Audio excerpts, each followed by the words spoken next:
Muy buenas a todos. Yo soy Manuel Delgado, soy radiólogo del Hospital 12 de Octubre y soy el coordinador del máster en ecografía y técnicas de imagen de AMIR. Entonces vamos a dar unas pinceladas de en qué consiste el máster, cómo está estructurado, cuál es el método de evaluación. Vemos un par de casos prácticos y luego pues podemos pasar a evaluar las dudas que tengáis.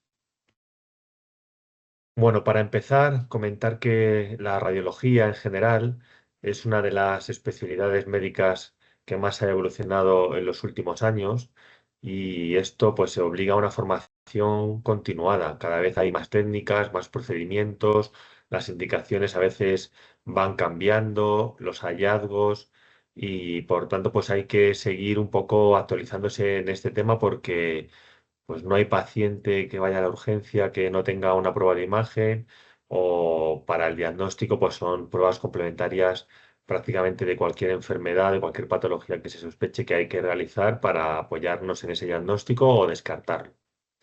Esto, por lo tanto, pues no es solo importante para los radiólogos, que en función de lo que cada uno se dedique, pues lo es, pero también es del resto de profesionales médicos, cada uno en su ámbito, con sus pacientes, con su patología, pues tiene que conocer un poco qué pruebas se pueden hacer, cuáles ya no se usan y cuáles son las indicaciones.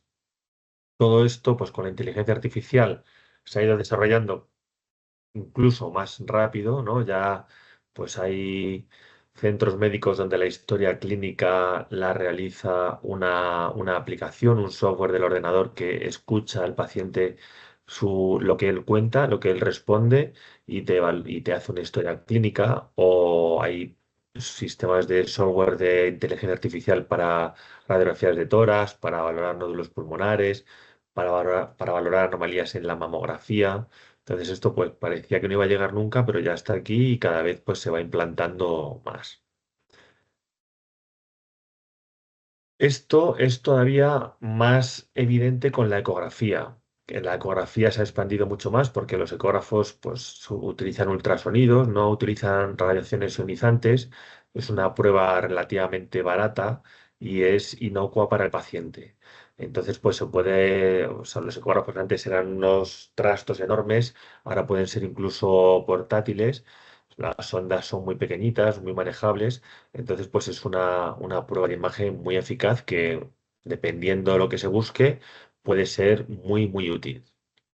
¿Qué, digamos, qué otra característica tiene? Que es muy operador dependiente. O sea, la ecografía en manos de un experto, pues es una prueba que vale para detectar muchas cosas, otras no, depende de lo que se busque, pero en manos de alguien inexperto, pues puede ser al final un problema. Puedes confundir un quiste renal con un aneurisma de aorta, puedes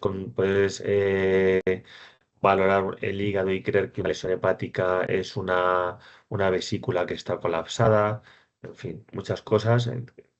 Y es que es una de las características principales de la ecografía, que es muy operador dependiente. Entonces, pues el que quiera aprender ecografía, por supuesto, tiene esa libertad de poder implantarlo en su actividad clínica, pero tiene que aprender porque no es tan fácil como puede parecer a priori. O sea, cuando es normal, pues es muy bonito, muy bien, pero es verdad que luego hay variantes de la normalidad, muchas patologías, hay patologías que pueden dar imágenes ecográficas diferentes, entonces pues hay que valorarlo bien. Aquí tenemos en esta imagen un testículo con la ventana del colon que tiene pues un aumento de su vascularización. Normalmente a los testículos, por ejemplo, pues siempre se recomienda empezar por el lado sano. Si estamos ante una sospecha de torsión, de orquitis, pues siempre empezar por el lado sano, ajustar los parámetros del ecógrafo y luego irnos al otro testículo. En este caso, pues aquí hay un aumento muy generalizado de la vascularización, probablemente por una epididimitis. En este segundo caso vemos un corte transversal de un riñón donde vemos los cálices dilatados y la pelvis renal dilatada. Hay que buscar una causa que puede tener pues, múltiples etiologías, desde una estenosis de la unión pielo-ureteral hasta una litiasis, hasta un tumor uretelial, hasta unas adenopatías pélvicas que hacen que el uréter se dilate retrógradamente. En este corte tenemos una anatomía normal de las venas suprahepáticas desembocando en la cava y aquí un corte transversal a nivel de línea media del cuello, donde tenemos la tráquea, el tiroides, la carótida y el esófago. Por ejemplo, pues en manos inexpertas, esta lesión pues puedes pensar que es un nódulo en el lóbulo tiroideo izquierdo, ¿no? Está ahí profundo, mira, parece que hay un nódulo, es el esófago. ¿Vale? Hay trucos para diferenciar unas cosas de otras, pero es muy importante conocer la anatomía normal. En este máster estamos especialmente dirigidos a la ecografía, porque sabemos que es como la prueba, digamos, que más puede abarcar, que más se puede expandir en el contexto de otras especialidades. Ahora vamos a comentar un poco los temas. Del máster también quería destacar la experiencia del equipo docente. La gran mayoría son radiólogos. Radiólogos, o sea, está estructurado en temas. Son radiólogos que se han preparado muy bien con ese enfoque un poquito más práctico, más de no tan para radiólogos. Y, bueno, y luego unas clases, videoclases para explicar pues, todo lo que se desarrolla en el texto. Es un máster muy práctico. Por eso no solo es teoría, porque teoría te la encuentras en cualquier sitio, sino pues cuáles son las indicaciones, cuáles son los hallazgos, cuál es un poco la respuesta al tratamiento, que es como lo podemos ver en imagen. Y bueno, pues al ser un máster consta de 60 ECTS que están avalados por la Universidad de Distancia de Madrid, la UDIMA, y es un máster semipresencial porque casi todo es online a través de una plataforma, pero las prácticas, pues lo ideal es, ahora contaremos cómo son las prácticas, lo ideal es que los alumnos acudan a las prácticas porque son de ecografía y son muy interesantes. Este es el display que tenemos en la plataforma. Aquí pues está el nombre del alumno, un poco el índice de todo lo que podemos encontrar y luego pues clasificados por módulos todos los diferentes temas, con las videoclases, los PowerPoint y los materiales en PDF.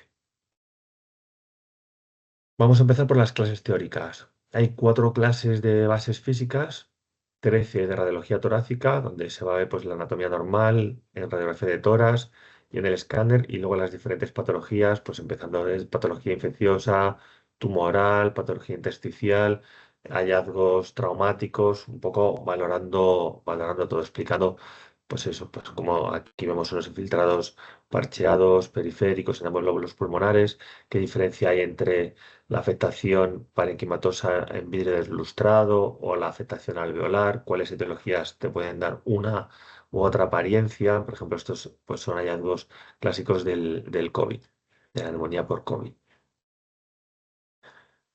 Hay 11 clases de radiología abdominal, 8 de neuroimagen y 11 de radiología ósea. Todo esto, pues, destacamos, pues, eso, que abarcamos todo el espectro de patologías que se pueden ver, empezando por la anatomía normal, variantes de la normalidad, y luego, pues, desde esta imagen que es un- una calcificación en la inserción del supraespinoso, en el hombro, ¿no? En el contexto de la patología del manguito de los rotadores, pues hasta un tumor de la silla turca, como vemos en este paciente. 10 clases de imagen de la mujer, 5 de radiología pediátrica y 2 de radiología vascular intervencionista. Y luego pasamos al bloque grueso, a la parte, digamos, más, como más intensa del máster, que es la ecografía. La ecografía consta de 25 clases teóricas, como he dicho antes, impartidas por radiólogos, desde la ecografía abdominal, tiroidea, musculoesquelética, de mama, de partes blandas, incluso procedimientos intervencionistas o patología de la urgencia, trombosis venosa profunda, apendicitis, colecistitis, donde vamos a poder diferenciar pues, qué es esta lesión, si estamos en una ecografía mamaria, que es un quiste en una paciente con unas prótesis, cuáles son los puntos a hacer en la ecografía FAST y, por ejemplo, pues cómo se ve un pólipo vesicular dentro de una vesícula biliar distendida con respecto, por ejemplo, a una colelitiasis, a un tumor o a una patología infecciosa. Estas clases, como he dicho, las imparten radiólogos, son videoclases de 40, 50 minutos y un manual en PDF donde está todo ya más redactado y con muchas imágenes, muchos casos prácticos. Vamos a hablar de las clases, de las prácticas presenciales. Como hemos dicho, son de ecografía. tenemos la suerte de colaborar con General Electric, que es una empresa pues top 3 de ecógrafos actualmente. Ellos nos ceden ecógrafos de alta gama y los profesores pues somos radiólogos. Hacemos en función del número de alumnos que se inscriban, disponemos de un número de ecógrafos, cada ecógrafo con su profesor, con su radiólogo, y lo ideal, o sea, es ir ahí y toquetear, pues ver los botones, los diferentes ajustes que podemos realizar, cómo se emplea el Doppler color, cuándo hay que ponerlo, cómo se hace un registro, cómo se divide la pantalla en dos, cómo puedo ajustar la ganancia o la profundidad en función de lo que quiera ver. Las prácticas son de 4 o 5 horas cada una y bueno, hemos tenido varias modalidades. Ahora lo que vamos a hacer es concentrarlas en un fin de semana, porque hemos visto en ediciones anteriores que era un poco difícil para gente porque es en Madrid, que no era de Madrid, pues poder asistir 2 fines de semana. Entonces las hemos concentrado, es un poco más intenso, pero bueno, es más fácil un poco a lo mejor de cuadrar con todo el resto de trabajos, estudios, familia y bueno, pues cada uno con su situación personal. Entonces haremos sábado por la mañana ecografía abdominal 1, sábado por la tarde ecografía abdominal 2 y el domingo la práctica 3 por la mañana y la 4 por la tarde. La 3 es de ecografía de partes blandas y músculo esquelético y la 4 ecografía vascular e intervencionismo, donde podemos, pues como vemos en esta imagen, que estamos utilizando una aguja de biopsia, disponemos de agujas de biopsia y lo que hacemos es que hacemos digamos, un fantoma un poco artificial con pechugas de pollo, metemos aceitunas dentro de varios filetes de pechuga de pollo, entonces le hacemos la ecografía a ese modelo y con la aguja intentamos coger un trocito de aceituna. ¿Vale? O sea, si vemos que luego lo que hemos obtenido en la aguja, pues es un cachito verde de aceituna que está entremezclado con todo el tejido de la carne. Y bueno, pues ese es un poco las prácticas. Es algo muy importante para aprender ecografía, pues coger el traductor, porque muchas veces uno incluso no sabe ni cómo cogerlo, ¿no? Tiene dos lados, pues siempre uno marca el lado izquierdo y el lado craneal del paciente. Pues bueno, desde eso hasta cómo se ajusta, qué hay que buscar, cuándo podemos cambiar la frecuencia, cuándo no. En estos ejemplos vemos una vesícula biliar que presenta en su interior un área nodular hiperecogénica, en este caso única en este paciente, muchas lesiones nodulares hiperecogénicas que dejan una sombra acústica posterior muy importante y que son colelitiasis, ¿vale? En este caso, colelitiasis única, colelitiasis múltiple. La pared está finita, está adelgazada, la vesícula está grande, pero bueno, no está hidrópica, no está totalmente distendida, que es cuando mide más de 10 por 5 centímetros, entonces no hay signos de colecistitis aguda asociados. Es colelitiasis sin colecistitis. Otro material del que disponemos es el de seminarios. Los seminarios son online, los programamos y os llegarán varios mails pues, con la información de quién lo va a impartir, cuál es el horario. Hay 6, como vemos ahí, pues hay no, 3 de ecografía, uno de radiografía de tórax, otro de neuroimagen y otro de radiología abdominal. El resto son de ecografía y la idea es hacerlo pues muy ameno, muy de colaboración con los alumnos. Son poquito de teoría, porque la teoría ya viene muy concentrada en los manuales. Aquí es más aplicar esa teoría a casos prácticos. Pues, por ejemplo, este de aquí, un paciente de 60 años que viene a la urgencia con una crisis hipertensiva y una disminución del nivel de conciencia. Pues bueno, tenemos que aprender que la sangre se ve blanca. Aquí vemos un hematoma intraparenquimatoso de gran tamaño, parietal izquierdo, que se ha abierto los ventrículos y está produciendo un poquito de hidrocefalia. Pues todo eso tenemos que ponerlo en contexto, cómo se ve, cuándo es un epidural, cuándo es parenquimatoso, cuándo es subdural, cuándo es subaranoideo, en qué contexto, la subaranoidea, hay que buscar aneurisma, sí o no.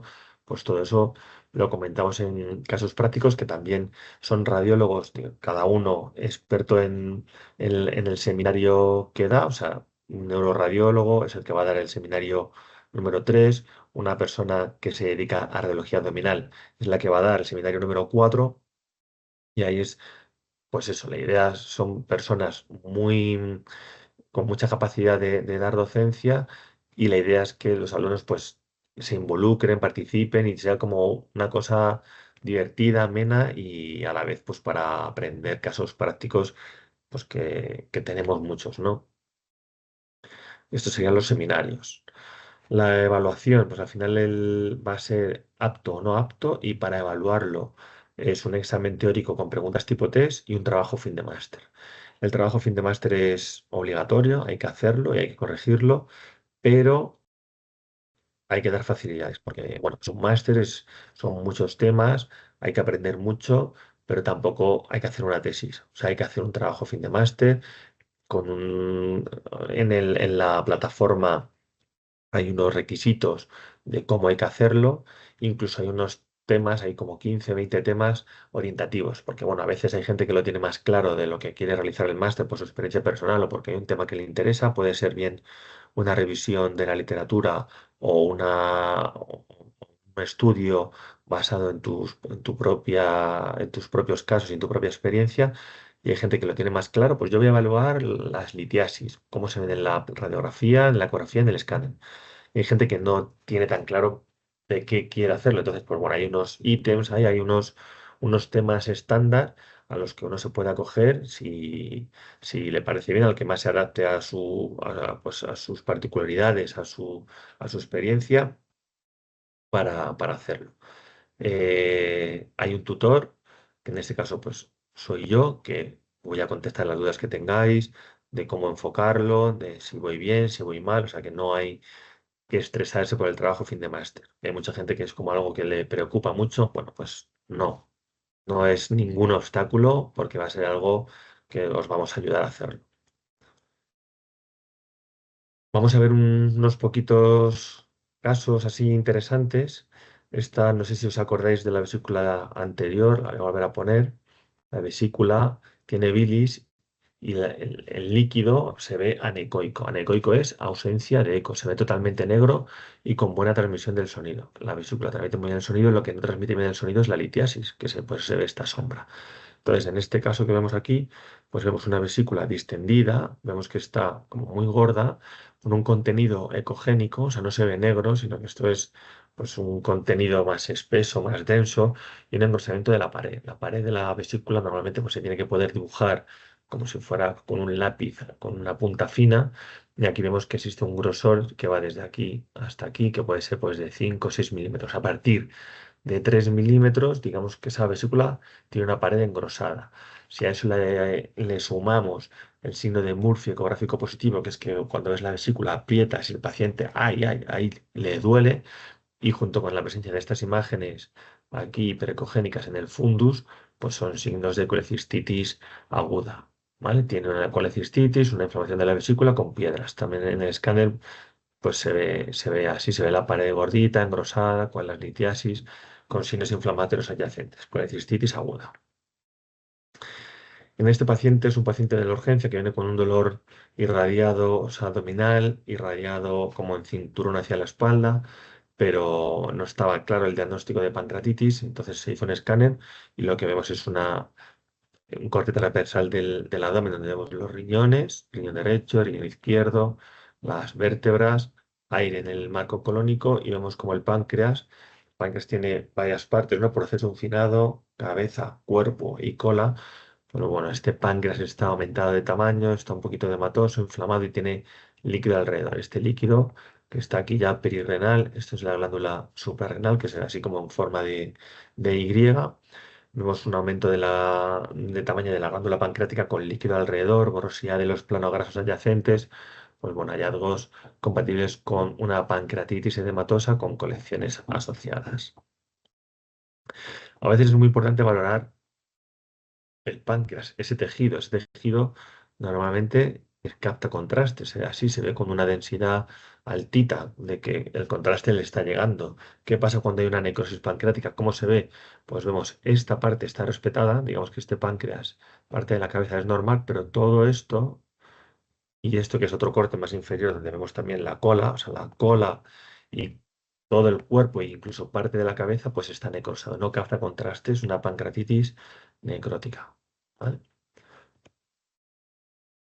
Este es un paciente que vino por un dolor cólico en el lado derecho y pues, hay una muy buena correlación entre las diferentes pruebas de imagen. Vemos en la radiografía simple de abdomen cómo hay una imagen radiodensa a nivel de la hemipelvis menor derecha que eso a veces es un poco complicado saber si es una litiasis, una calcificación vascular, una calcificación ovárica, pero bueno, en este contexto pues es compatible con una litiasis.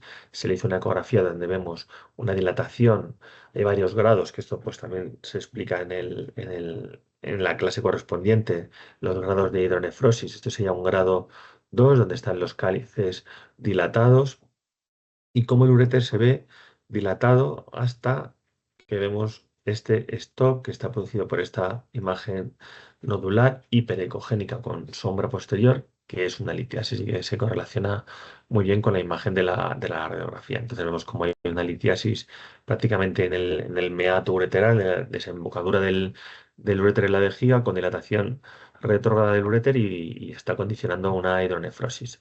Esto es ya después de ponerle el catéter doble J. Y otro ejemplo de un escáner, pues esto es una pielonefritis, ¿vale? Vemos como hay una asimetría en la captación de contraste del riñón. En el riñón derecho se ven zonas hipodensas, un poco se llama aspecto atigrado del realce del parénquima. Esto es en el corte sagital, poquito heterogéneo, bueno, son focos de nefronía en el contexto de una pielonefritis aguda. Esto es diferente, bueno, digamos que es un paso inicial a un asceso. El asceso se ve más como una colección con realce, una colección hipodensa con realce periférico de la pared y eso pues sería digamos, un grado más. Esto es afectación del parénquima y ya lo otro es cuando estamos en el contexto de un asceso. Y bueno, ya por último, este caso, que es un caso reciente, muy interesante, de una patología, pues quizá no tan frecuente. Es una chica de 26 años que acudió a urgencias por un cuadro de mareos, síncopes y dolor lumbar muy intenso, que estaba chocada. Entonces, en el escáner lo que vemos, esto es el estómago, tiene una sonda nasogástrica, este es el parénquima hepático, este es un poquito del bazo que está cogido así en sus primeros cortes y todo esto que vemos aquí alrededor es líquido. Esto es líquido de elevada densidad y es hemoperitoneo. En un contexto de una paciente chocada, pues eso es sangre por su densidad y por su morfología. Y lo que vemos es que a nivel del anejo derecho, esto es una fase arterial, esto es una fase más tardía, venosa, vemos que aquí hay como un jet de contraste que está saliendo, que aumenta en la fase venosa, entonces es compatible con un sangrado activo. Entonces, un hemoperitoneo en una chica joven con un sangrado activo a nivel de la localización del anejo derecho y esto, pues la sospecha era de un embarazo ectópico roto que se confirmó en quirófano. O sea, tenía una cantidad de sangre abdominal increíble por un embarazo ectópico que se había complicado, se había roto y la sangre se había roto, se había extravasado a peritoneo. Y bueno, pues esto es un poco todo lo que os quería contar, la estructura del máster, cuáles son las clases, las prácticas, los seminarios. Cualquier duda, pues a través de la página o por teléfono podéis poneros en contacto con el personal para que os dé más información y bueno, estaré encantado de veros.